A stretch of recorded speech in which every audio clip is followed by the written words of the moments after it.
نہیں ہوتے، اس کے قصوروار ہم ہوتے ہیں۔ جب ان کو تربیت کی ضرورت تھی تو ہم نے انہیں کہا انہیں ڈاکٹر بناؤ، انجینئر بناؤ، وغیرہ وغیرہ، لیکن ہم نے کبھی انہیں اچھا انسان نہیں بنایا، ان کے اندر اللہ اور اس کے رسول کی محبت نہیں ڈالی، کیونکہ ہمارے اندر جو کمیاں تھیں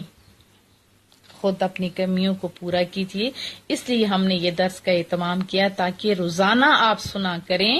اور یہ نہیں کہ کل سن لوں گی پھر اس طرح رہتے رہ جاتے، روز کا روز سنا کریں، اپنا روز محاسبہ کیا کریں، روز بہتری کی طرف جائیں، کیونکہ ہمیں خود اللہ کے سامنے پیش ہونا ہے۔ اور بچوں کی اگر ہم نے تربیت نہیں کی تو ان کی تربیت ان کا پہلا حق ہے۔ پہلا یہ کہ والدین کو چاہیے شادی سے پہلے اچھی زندگی کے ساتھی کا اہتمام کریں، جو کہ اچھا ہو، دینی ہو، کم از کم یہ نہیں کہ دین پڑھو اور بعمل نہیں، دینی اور بعمل انسان ہو، ٹھیک ہے۔ اور دوسرا، اگر بہترین تربیت نہیں کریں گے، آپ ضرور ڈاکٹر بنو، ضرور اچھے عہدوں پہ فائز کرو، اسلام اس کے خلاف نہیں ہے، لیکن اگر تربیت نہیں کی، جیسے روزے آتے ہیں تو لوگ کہتے ہیں میرے بچے کمزور ہو جائیں گے، روزہ نہیں رکھو بچے، نماز، یہ بیچارہ بھی سویا ہوا اس کو نہیں جگو، اگر ہم انہیں نہیں کہیں گے تو قیامت والے دن ہمیں جواب دہ ہونا ہوگا۔ ایک دفعہ رسول اللہ صلی اللہ علیہ وسلم، ایک حدیث طیبہ بھی سناتی ہوں اور ایک آیت کا ترجمہ بھی، محبوب نے صحابہ سے پوچھا کہ میرے صحابہ آپ کو پتہ ہے مفلس کون ہے؟ تو صحابہ نے عرض کی محبوبہ وہ جس کے پاس مال نہ ہو۔ رسول اللہ صلی اللہ علیہ وسلم نے فرمایا وہ نہیں، غریب وہ ہے جو ساری زندگی نیکیاں کرتا رہا ہو لیکن اس نے لوگوں کے حق ادا نہ کیا ہو، علماء کہتے ہیں اسپیشلی بچوں کا حق نہ ادا کیا ہوگا، ان کے بارے میں ہے قیامت والے دن ان کے بچے، کیونکہ اللہ کے سامنے پیش ہوں گے، ان کے بچے ان سے جب مطالبہ کریں گے کہ انہوں نے ہماری صحیح تربیت نہیں کی تھی، انہوں نے ہمارا حق ادا نہیں کیا تھا، تو ان کی نیکیاں،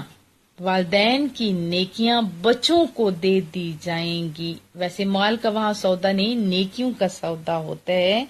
نیکیاں ان کو دے دی جائیں گی۔ پھر ایک دفعہ سمجھیے کہ محبوب نے فرمایا کہ بندہ نیکیوں کے انبار لے کے آئے گا لیکن حقوق ادا نہ کرنے کی وجہ سے ان کے حصے سے ساری نیکیاں چلی جائیں گی اور دوسروں کے ایون کے گناہ بھی اس کے حصے میں آ جائیں گے۔ اور علماء نے اسپیشلی یہاں پہ بچوں کا تذکرہ کیا ہے۔ کچھ دو لیکن انہیں بہترین انسان بناؤ، انہیں قرآن و سنت سکھاؤ۔ جیسے ہمارے ہاں رواج ہے، رمضان آتا ہے، پورے سال ہم قرآن کریم کو پکڑیں یا نہیں، رمضان میں ہم 1-2 ختم کرتے ہیں، ضرور کرو لیکن سمجھ کے پڑھو تاکہ بچوں کو بھی سمجھا سکو، خود بھی عمل کر سکو۔ اور جب قیامت والے دن آپ کے بچے آپ کے سامنے مطالبہ کریں گے تو پھر آپ کے دنیاوی اتنے زیادہ قربانی دینے کا کیا فائدہ ہوگا، آپ نے یہ سوچنا ہے۔ اور آیت میں ایک آتا ہے کہ لوگ اللہ کے ہاں پرچہ ایک قسم کا جیسے ہمارے ہاں دائر کیا جاتا ہے، تو ایسے اولاد اور جن کی پیروی کی جاتی ہے وہ لوگ اللہ کے سامنے کہیں گے کہ ہم نے اپنے بڑوں کی پیروی کی تھی، انہوں نے ہمیں راستے سے گمراہ کر دیا۔ ظاہر ہے جب ہم کہیں گے میرے بچے تم ڈاکٹر بنو، تم یہ بنو وہ بنو، لیکن انہیں کبھی نہیں کہا ہوگا کہ میرے بچے نماز کا ٹائم ہے تم نماز پڑھو، میرے بچے روزے کا ٹائم ہے روزہ رکھو، میرے بچے جھوٹ نہیں بولنا، دوسروں کو نقصان نہیں پہنچانا، یہ نہیں کہا ہوگا۔ تو پھر اس دن جنہوں نے پرچہ کٹوایا ہوگا نا کہ ہم نے اپنے بڑوں کی پیروی کی تھی، تو کیا ہوگا؟ اللہ، انہوں نے ہمیں دنیا داری کے رستے پہ ڈالا، اے اللہ انہیں دگنا عذاب دے اور ان پر لعنت کی بارش برسا۔ اب یہاں پہ علماء لکھتے ہیں دنیا میں ہم نے جتنا بھی کیا ہوگا اگر ہم نے ان کی صحیح تربیت نہیں کی ہوگی تو یہی بچے جو ہمیں دیکھ کے عمل کرتے ہیں یا جن کو ہم کہتے ہیں تو وہ عمل کرتے ہیں، وہ کہیں گے اللہ کے ہاں کہ اللہ انہیں دگنا عذاب بھی دے اور ان پر لعنت کی بارش برسا۔ تو پھر بتائیے ہم کیا کریں گے؟ بچوں کی طرف آئیں اور والدین کو بھول جائیں یا آپ بچوں کو بھول جائیں؟ نہیں، دونوں کا حق ادا کریں۔ اگر آپ اپنے والدین کے ساتھ اچھا سلوک کریں گے، بچے آپ کے دیکھا دیکھی آپ کا احترام کریں گے۔ تو اپنے بچوں کی تربیت کی طرف زیادہ دھیان دیں تاکہ ہمارے بچے دنیا میں بھی کامیاب ہوں اور آخرت میں بھی کامیاب ہوں۔ ایک واقعہ میرے آپ کو سناتی ہوں۔ ہمارے ہاں ایک بچی عفیفہ پڑھا کرتی تھی اور میں ادھر شارجہ کے اندر ہر یعنی ہفتے میں ایک دن رکھا ہوا تھا اسپیشلی پورے سال، ویسے تو میلاد بھی پرماننٹ کرتی تھی۔ تو درس قرآن کریم میں سارے بچوں کو ابتدا میں کہتی تھی کہ اپنے ماؤں کو کہیں، اور پھر بعد میں بچے خود ہی کہتے تھے۔ کئیوں کی مائیں آتی تھی، کئیوں کی نہیں، الحمدللہ روم بھر جاتا تھا، لیکن کوئی پرماننٹ آتا تھا، کوئی ایک دفعہ یا کوئی دوسری دفعہ آتا تھا، تو اس طرح کر کے چلتا تھا۔ ان میں سے ایک عفیفہ تھی، اس کی ماں پرماننٹ آیا کرتی تھی۔ تو سارے بچوں میں بیٹھ کے کہنے لگی آج میڈم جی نے درس دینا، آج درس قرآن کریم ہے نا، آج میلاد رسول اللہ کی باتیں ہونی ہیں، میری امی آئیں گی۔ میری امی ہر دفعہ آتی ہیں، اور جن کی مائیں نہیں آتی تھیں، اور دیکھیں اس ایک بچی کا گردن کی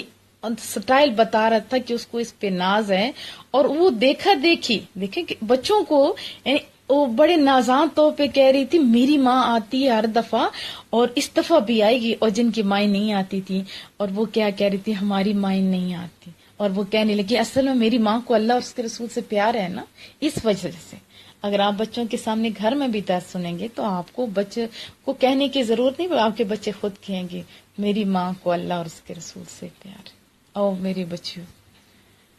جو ہم میں کمیاں تھی وہ ہمارے بچوں میں نہیں ہونی چاہیے۔ کا مہینہ تھا، اس میں جو کمیاں رہ گئی، اب اسے آنسوؤں سے ہم لوگوں نے اپنے گناہوں کو دھونا ہے، اپنے آپ کو صحیح کرنا ہے۔ اگر ہم صحیح ہو جائیں گے تو پھر ہمارے بچے اچھے شوہر ہوں گے، اچھے بچے ہوں گے، اچھے انسان ہوں گے، اور یہی بچے قیامت والے دن ہمارے لیے دنیا میں رہ کے بھی اور قیامت والے دن بھی ہماری سرخروئی کا باعث بنیں گے۔ ہمیشہ دعاؤں کی درخواست ہے کہ اللہ پاک ہمیں بعمل بھی کرے، اپنے بچوں کی بہترین تربیت کرنے کی توفیق بھی نصیب فرمائے۔ مجھے میرے تمام اداروں کو ہمیشہ دعاؤں میں یاد رکھیے کہ کریم رب مجھ سے اچھے اچھے کام لے لے، کہیں بچوں کی تربیت میں غفلت نہ ہو جائے، پھر جو اداروں میں ہمارے بچے ہیں پڑھتے ہیں ان کے حق میں کہیں کمی نہ ہو جائے، کہیں ایسا نہ ہو یہی قیامت والے دن میرے سامنے بھی کھڑے ہوں۔ اپنی طرف سے تو بہت کوشش ہے، آپ بھی سارے میرے بچے ہو، آپ لوگ بھی مجھے بہت پیارے ہو، کوئی ایک دکا لیفٹ بھی کرتے تو میں اس سے پوچھتی ہوں میرے بچے کیوں کیا، حالانکہ مجھے کون سا لالچ تھا، کون سا میں پرماننٹ لے رہی تھی ان لوگوں سے، یہ کیا وجہ ہے کہ میں نہیں چاہتی کہ رسول اللہ کی امت میں سے کوئی ایک بندہ بھی کہے کہ کہیں کمی تھی۔ جب ٹائم ہوتا ہے تو پوچھتی ہوں، بس دعاؤں کی درخواست ہے میری بچیوں کہ اللہ پاک مجھے مزید ہمت بھی دے، کامیابیاں بھی دے، قلبی ذہنی سکون بھی دے، اور حق ادا کرنے کی توفیق بھی عطا فرمائے۔ السلام علیکم ورحمۃ اللہ وبرکاتہ، وصلی اللہ تعالی علی محمد، سبحانک اللہم وبحمدک، نشہد ان لا الہ الا انت، نستغفرک ونتوب الیک۔